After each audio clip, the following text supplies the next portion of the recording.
Hello, my name is Andrew Wildridge, And I'm Carrie Robb. and we're here to talk about Alli. Our idea revolves around a few concepts, and we would like to define some terms to get started off on the right foot. First is centripetal force. Centripetal force is the force that an object experiences when gravity is pulling it one way and its momentum is pulling it a different way. So, for example, you could have a lanyard with keys on the end, and when you swing it around, the momentum will want to pull it that way, but the connection between them will hold it together. Now, friction is the resistance that one surface encounters when moving it across another. An example of this is rubbing your hands together and you feel the heat that is projected from that. Now, our idea is to have a central magnet with another smaller magnet, and what we would do is we would take the smaller magnet and we would shoot it on a tangent line to the magnetic field of the central magnet. This would create centripetal force through the magnetic force holding these together and the forward momentum that the projectile would have, and this would create an orbiting motion. We would do this in an aquatic environment, and the heat produced from the friction of the projectile and the fluid would create energy.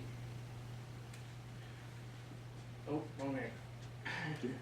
The purpose of our business is to help improve the living standards of Americans or the world. This engine has the possibility to not run on any fossil fuels since it just relies on a combustible fluid or substance to start the process. We want to get a utility patent to get down the process of our turning this energy into electricity or some kind of energy, so that way it cannot be manipulated by other companies to benefit from our discovery. And we want to license our patent to other car manufacturers so that we do not have to deal with the overhead and that they can manufacture the engines there. Alright, our customers that we would be selling to and that we would look to advertise to are big name car manufacturers who are striving to lead the way in alternative fuel sources, such as GM, and a lot of foreign car brands are now moving towards that way. The competition is really it's hard to get into because it's been a market that's been around for years. They have really well foundations. They have markets, economies of size. So that's why we chose to be a licensing company so that we do not have to deal with the competition of dealing with GM and Ford and all those companies. The two engines that are standardized today are the internal combustion engine and electric car engine. The internal combustion engine does have carbon emissions, and the electrical car engine does not have carbon emissions that you would think of, but when you charge it with your outlet at your house is producing actually carbon emissions because you're using electricity from the plant that's producing carbon emissions. We're hoping to have a greater fuel efficiency because it is a different process, and standard internal combustion engines only have a fuel efficiency of about 20 to 30%. So there's a lot of room for improvement, and people have been trying to prove it for a long time, and we're hoping to take a different process and totally improve the efficiency. And as I said, it has zero carbon emissions. Alright, the message that we strive to project from our company is stated simply in the name. Alli is the Latin term for others. In the average car engine, it requires $3,000 to produce and produces 19.29 pounds of carbon dioxide, that's a lot of gas, per gallon of gasoline. Through hours of research, we have discovered a way to innovate the engine in a way that improves the quality of living for the world. This is what our company strives for, and this is Alli. Now, our sales approach is that we're going to want to build a prototype. We're saving up our capital right now to try and build a prototype when we're doing experiments. But we were thinking we could take this prototype to various conventions. There are some conventions in Las Vegas and New York where people bring their new technology or the new cars forwards, and we were hoping to bring our prototype there and get some attention from possible investors. And we were also maybe thinking of taking to the Frankfurt Motor Show, which is also another exhibition. And well, as I said, we were hoping to use alliance or affinity marketing to get our idea out there while reducing the overhead. All right. The inner workings of our company are fairly simple. The positions that we would require to be filled would be human resources, accountants, and receptionists.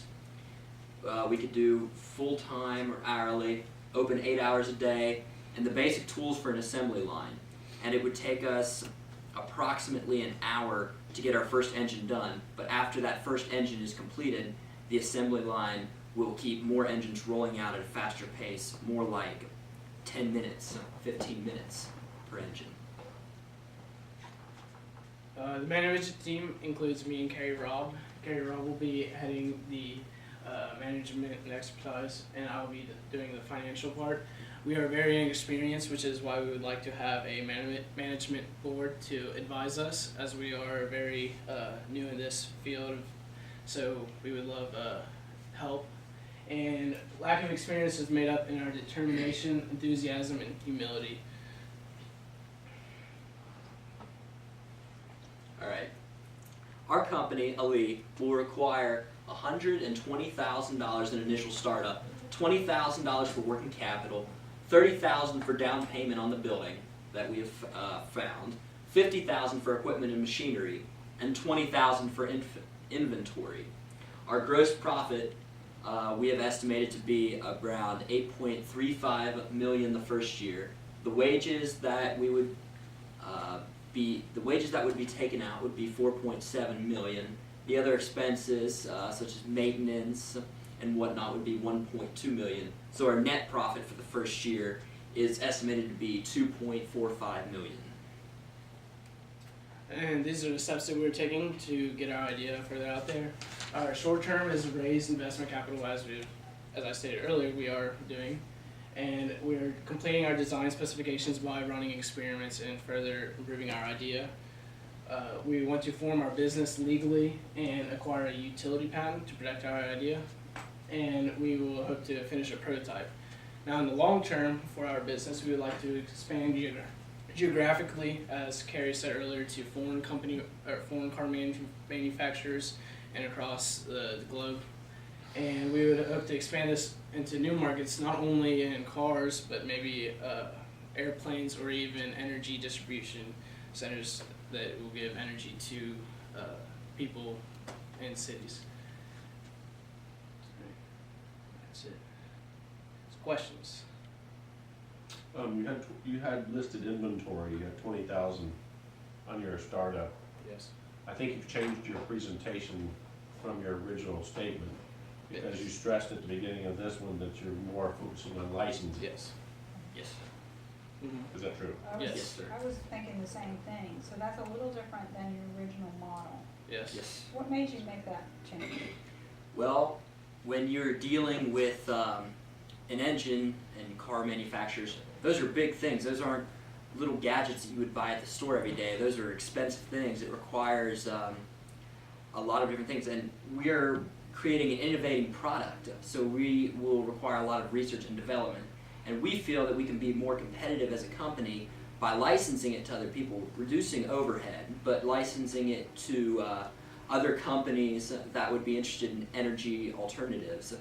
And we could focus more on the research and development and innovating the product. So specifically tell me when you refer to licensing to other individuals, but yet you're talking about the assembly line and getting a building and all this and the investment. So you're still, I'm kind of confused what you're actually licensing. We've had two ideas. We have thought about licensing the idea, consider that, or consider doing an alliance marketing and creating just the engine itself and then selling that to the car company, and the car company would produce the body, the interior, and whatnot. And we want to focus on licensing because we believe that will be the most cost efficient way for our company to bring in revenue. But if we can't, if we want to produce an engine in our smaller environment, like say for example GM wants to see an engine being used, then we will have the resources and we will be producing engines. And say if somebody wants to make a converter kit, we could make like a converter kit that would convert a pre-existing car into using one of our engines. So we want to focus on licensing, because we believe that would be the easiest way to go about it. It will reduce our overhead. We won't have to build huge manufacturing companies. We won't have to compete with GM, but we would still like to have the ability to manufacture our engine, maybe on a smaller scale, or create conversion kits or something like that. Right, okay, so to me, that's an improvement over where you were going the last time. I think that's great that you thought that through. My question too is on the prototype and the patent. So do you have to have the prototype, or is your mind, you would have the prototype before you apply for the patent, or is the patent is really the paperwork, et cetera? The patent's the paperwork. Usually, like, you file it, and you Right. don't have to have a prototype. You have to have design specifications and a lot of like. How much drawings. is that patent? I think it's 6,000. Is it? Yes, $6,000 is what we found for the combined cost of just paying for the patent and a patent attorney as well. Okay, and so how much more of an investment would you need to make before you were able to know if this model even works? I would say $8,000 to $10,000 would be. And that's a testing process that would happen through Yes, R&D Mm-hmm. rather than a prototype. Yes. So you would be able to figure that out in Yes, the yes. next portion. So your thought would be you get an investor to assist you with that portion of the process, and then expand out for more investors as you validate your, We could produce Product? a prototype and do research and development on $2,000 to $3,000. We could do that on $2,000 to $3,000, but depending on what type of money we will have, if we have the money to just go ahead and apply for the patent first, we believe that would be a better idea than to go prototype it and then apply for the patent. But if our costs are limited, it might be a better idea to prototype the engine and then maybe go to a college or university with a confidentiality statement and show it to their program, and then maybe they could Give us the research. invest in it as well. Have you done, one of you, I mean, you're both seniors, correct? Yes. Yes, You're both going to college, Mhm. Yes, sir. both traveling in the fields of engineering, I would assume, in some sort. So math is your friend, okay? Yes. And the only question I've got is, how close does the math work? I don't care what it looks like, does the math work? Because it's all math. I mean, I'm a mechanical engineer out of Purdue, okay? Sir. And it's, and I was telling the conversation earlier about centrifugal force and a friction environment, I understand the principle. Yeah. The principle is a logical principle, but the math, I just can't wrap my head around. So the question to you, and I'm old Yeah. though, okay? We've ran a couple of force tests already. We have a magnet. It's not as large as what we would probably use in our prototype, but it's a magnet. It's an inch in diameter. It's called, Yeah. it's called a scale. Yes, Yeah, sir. yeah. Yes, sir. Well, we've got and we've done force tests on it. We have different varied projectiles from about the size of a BB all the way up to a quarter and in diameter. Yeah, and we've conducted a couple force tests. The only tests that we have yet to complete are we need to do a projectile test, and we need to find out where exactly that tangent on the magnetic field would be. And the viscosity of the fluid. Yeah. Yes, sir. And we did do some tests, like assuming 100% energy efficiency was probably not very never gonna Doesn't happen. matter, But we just, for easy for Right. sake, we did that, and we It's all found out benchmarking. using our data that we have gotten so far from our magnet, and using the little projectiles, we found out that the projectiles, I think it was like they would stop in about like a second in water using coefficient of friction, so they do stop really, really fast. But since they stop really fast, they actually burn up a lot of energy, and we were looking at like producing, it was like 3,000 horsepower, but that's if you're constantly firing projectiles, which we would not be looking forward to doing. So, but that was just on a small scale. But you also could look at using the environment as a gas. Yeah, and that's what we were also In a thinking. vacuum. Yeah, because we thought there's probably going to be in our testing, as you increase the viscosity of the fluid, you're going to be producing more energy in a small amount of time. But if you decrease it, then it'll be running for a longer period of time. And you probably don't need all of that energy. You don't need 3,000 horsepower to run a car. But if you make it so it's running in like water vapor or something that's less dense, it'll run for a longer period of time, and you can use more of that energy. So that's some of the testing we'd like to do. And we did contact a college, University of Pennsylvania, and they had us write I was applying there, and they had you write like an essay about your research in energy, because it was like an energy department. And I wrote about this, and they contacted me and said they were really interested in pursuing it maybe further. So I think that we might try University of Pennsylvania. Just be careful that if you have something, I don't know how to give you advice as to protect. Confidentiality notice. I have an uncle who is the president of Terracon.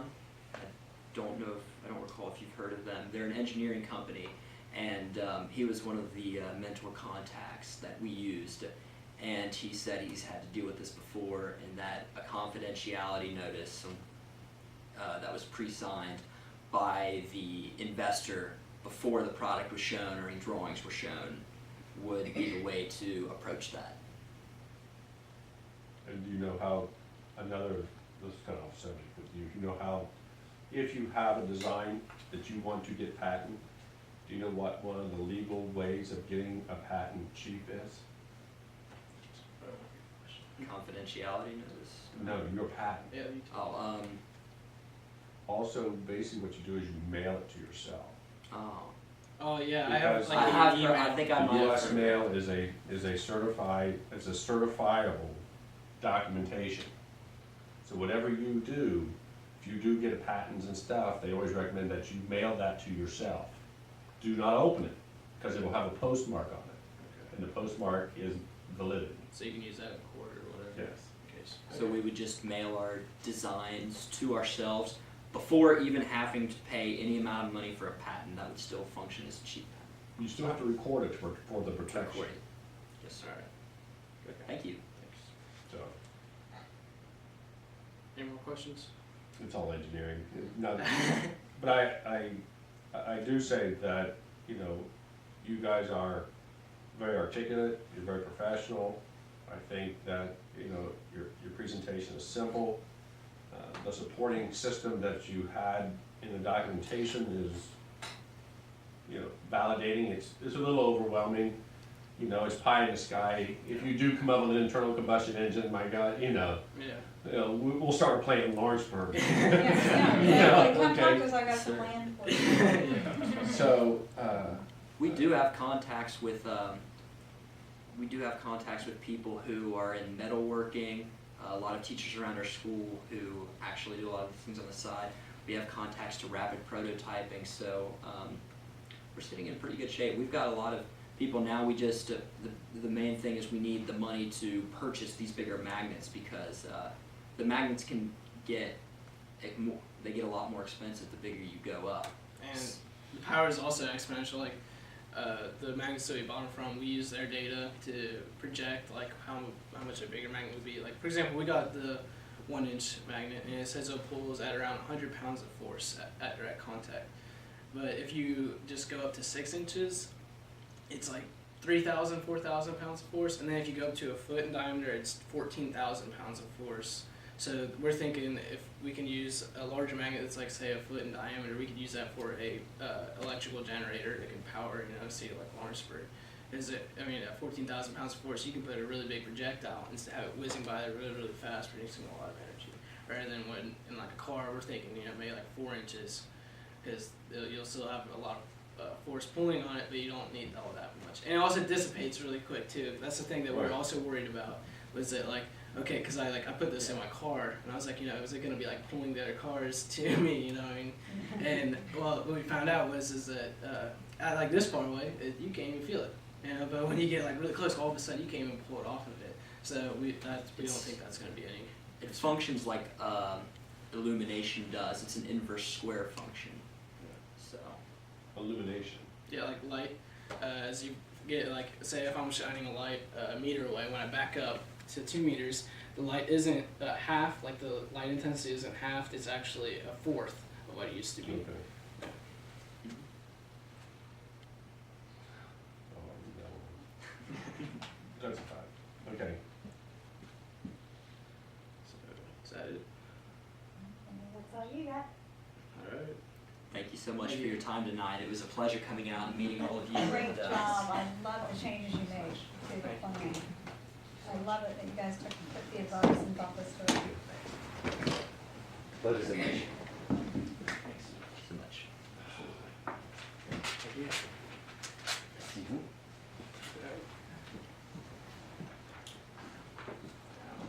You have a flash drive. Yeah.